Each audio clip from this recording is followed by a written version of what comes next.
ఇంట్లో ఉన్న బంగారాన్ని విడిపించి ఆ రోజు ఆన్లైన్ రేటుకే మేము కొంటాం. Sharma gold company. నమస్కారం, సుమన్ టీవీకి స్వాగతం. ఆంగ్ల సంవత్సరం 2025 ఈ నూతన సంవత్సరం ద్వాదశ రాశుల వారికి గ్రహ సంచారం ఎలా ఉంది, ఈ నవగ్రహాలు గోచార రీత్యా ఎటువంటి ఫలితాన్ని అందిస్తున్నాయి, ఈ విషయాలను తెలియజేసేందుకు మనతో పాటు ఉన్నారు ప్రముఖ జ్యోతిష్య, వాస్తువేదిక్ మరియు దేవి ఉపాసకురాలు అయినటువంటి శ్రీమతి జయప్రద గారు మనతో పాటు ఉన్నారు.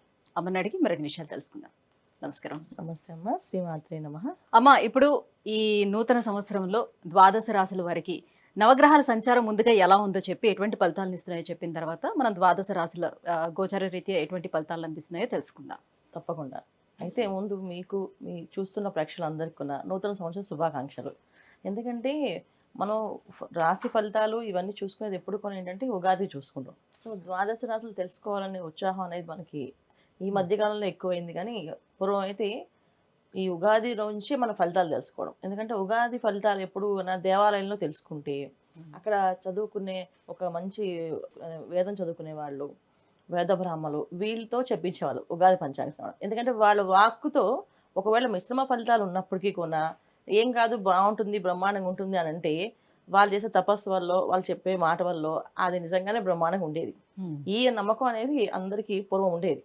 ఇప్పుడు అందరూ మనం ఇలా చూసుకుంటున్నాం, డిజిటల్లో వచ్చేసాం కనుక రాశి ఫలాలు తెలుసుకుంటున్నాం, ఇలా ఎప్పుడు పడితే అప్పుడు తెలుసుకుంటున్నాం. అయితే ఏంటంటే ఈ మిశ్రమ ఫలితాలు, మంచి ఫలితాలు ఎవరికి బాగున్నా ఎవరికి బాగోపోయినా మనం అందరం ఏంటంటే భగవంతుడి సేవ, భగవంతుడి మీద నమ్మకము, చేసే పనిలో చిత్తశుద్ధి ఉంటే అన్నీ ఆయన కాపాడుతుంటారు. అయితే ఈ ద్వాదశాలు తెలుసుకోవడం అనేది ఏంటంటే ఒక అడ్వాన్స్డ్ సైన్స్ అనమాట. జ్యోతిష్యం అనేది, జ్యోతిష్యం అంటే ఏంటి, జ్యోతి అనేది వెలుగు.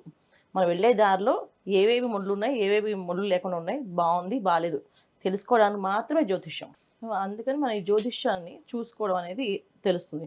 అయితే ఇవి వర్ష ఫలితాలు అంటాం. అంటే వర్ష ఫలితాలు అంటే శని భగవానుడు, గురువు, రాహు, కేతు వీళ్ళందరూ సంవత్సరంన్నరకి అలా మారుతారు. గురువు సంవత్సరం మారితే రాహు కేతులు 18 నెలలకి మారుతారు. శని భగవానుడు 2.5 సంవత్సరాలు మారుతారు. సో ఈ రాశులు మారడం అనేది ప్రతి సంవత్సరం ఏంటంటే గురువు ప్రతి సంవత్సరం మారుతారు. అయితే అప్పుడప్పుడు గురువుతో పాటు రాహు, అప్పుడప్పుడు శని భగవాన్ మారుతూ ఉంటారు. అయితే ఈ సంవత్సరం ఏంటి, 3 గ్రహాలు ఒకేసారి మారుతున్నాయి. ఎందుకు నెలల గ్యాప్లో, రోజుల గ్యాప్లో మారుతున్నాయి. సో అందువల్ల ఏంటంటే ఫలితాలు అందరికీ కాస్త మంచి ఫలితాలు, కాస్త మిశ్రమ ఫలితాలు, కొంచెం ఇబ్బంది పెట్టే ఫలితాలు కూడా కనిపిస్తున్నాయి. ఎందుకంటే ఒకేసారి అన్ని గ్రహాలు మారినప్పుడు ఇలాంటి ఇబ్బందులు జరుగుతుంటాయి. సో అదృష్టం తన్నుకొస్తుంది, అలాగే దురదృష్టం తన్నుకొస్తుంది. అలాంటి ఇబ్బందులు ఈ రాశుల వాళ్ళకి ఈ సంవత్సరం అంతా ఉన్నాయి. సో గురువు మనకి మే నుంచి మారుతున్నారు. శని భగవానుడు మార్చి 30 నుంచి మారుతున్నారు. రాహుకేతువులు మే 21 నుంచి మారుతున్నారు. సో అంటే మే నెలలో 1-2 రోజుల తేడాలో గురువు, రాహు, కేతు ముగ్గురు మారుతున్నారు. మార్చి 30 నుంచి శని భగవానుడు మారుతున్నాడు. ఇలా మారినప్పుడు ఏమవుతుందంటే ఇక్కడ మళ్ళీ శని భగవానుడు మారుతూ ఎవరితో ఉంటున్నాడంటే శని ప్లస్ రాహు కలిసి ఉంటున్నారు ఒకే రాశిలో. అది కాస్తంత కొంచెం ఇబ్బంది ఫలితాలు కొంతమందికి. మీనరాశిలోకి శని ప్రవేశిస్తున్నాడు. శని భగవానుడికి రాహు ఎక్కడైతే మీనరాశి ఉన్నాడో శని భగవాన్ వెళ్ళి దాంట్లో ప్రవేశిస్తున్నారు. మేము అంటే మార్చి 30 నుంచి అంటే ఒక నెల రోజుల పాటు శని రాహులు కలిసి ఉంటున్నారు. అదొక కొంచెం గోచారంలో కాస్తంత ఇబ్బంది. తర్వాత రాహు మారుతాడు, మళ్ళీ కుంభంలోకి వెళ్తాడు. ఒక నెల రోజులే, మే రోజు రాహు మారుతున్నాడు, మార్చిలో శని భగవాన్ మారుతున్నాడు. ఈ మార్చి 30 అంటే ఏంటి, ఇక్కడ మనకి 3 నెలల రోజులు, ఏప్రిల్ నుంచి మళ్ళీ మే, అంత పెద్దగా ఉండదు. కాకపోతే ఆ ఉన్న 2 పాపగ్రహాలు ఒకే స్థానంలో ఉండడం వల్ల కాస్తంత ఒక ఊపు ఊపితే అందరినీ కాస్త ఇబ్బంది పడతాయి. కొంతమందిని కష్టపడితే కొంతమందిని మంచి రంగంలోకి లాక్కి వెళ్తాయి. ఇలాంటి సిచ్యువేషన్ జరుగుతుంటే వాళ్ళ జాతకంలో వాళ్ళ జాతక చక్రంలో దశ అంతర్దశలు యోగిస్తున్నాయి.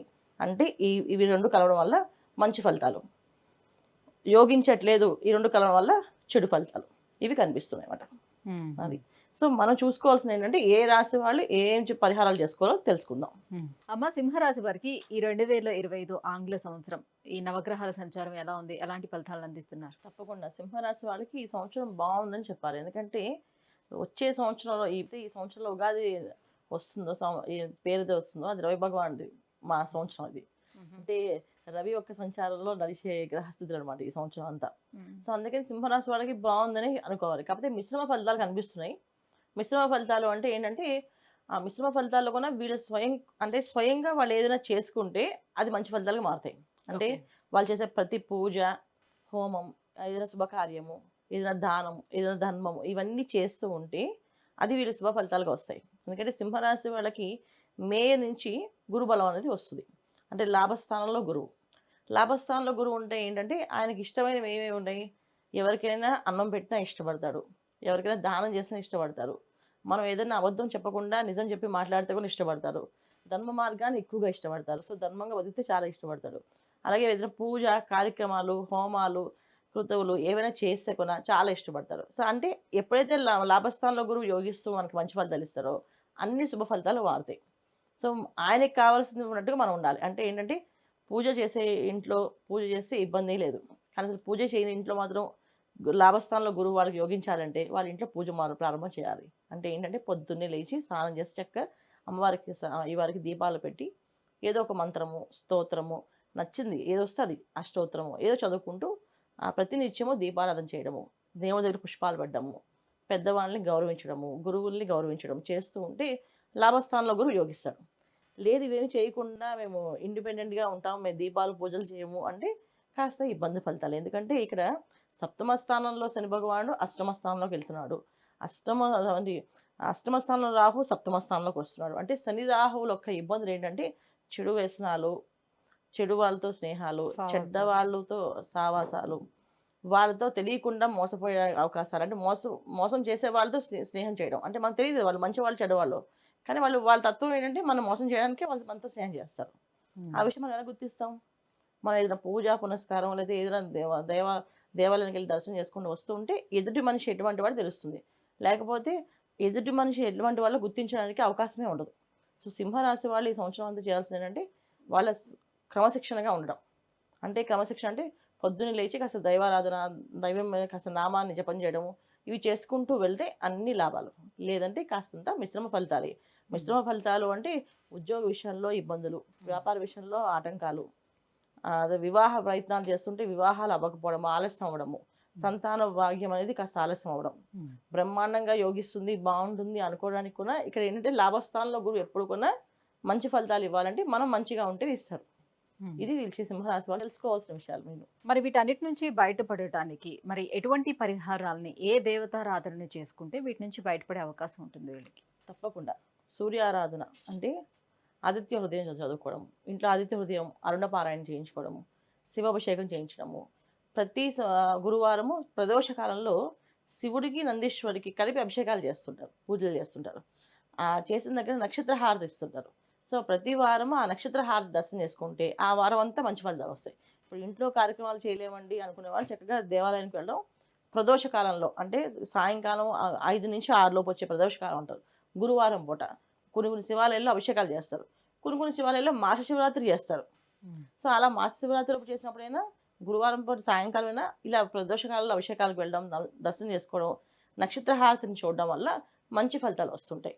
సో వీళ్ళు ఈ సంవత్సరం అంతా వీళ్ళు చేసుకోవాల్సింది ఏంటంటే ఆదిత్య హృదయం చదువుకోవడం, సూర్య నమస్కారాలు చేసుకోవడం, అరుణపారాయణ చేయించుకోవడము, శివాలయాలకు వెళ్ళడము, ఇవి చేసుకుంటే మంచి ఫలితాలు అన్న. అమ్మ, ఇప్పుడు సింహరాశి వారికి ఈ 2025 ఆంగ్ల సంవత్సరం ఎలా ఉండిపోతుంది? ఏ దేవతారాధన చేసుకోవాలి, ఎలాంటి పరిహారాలు పాటించాలి? ఈ విషయాన్ని తెలియజేసినందుకు ధన్యవాదాలు. నమస్తే అమ్మా. శ్రీమాత్రే నమః.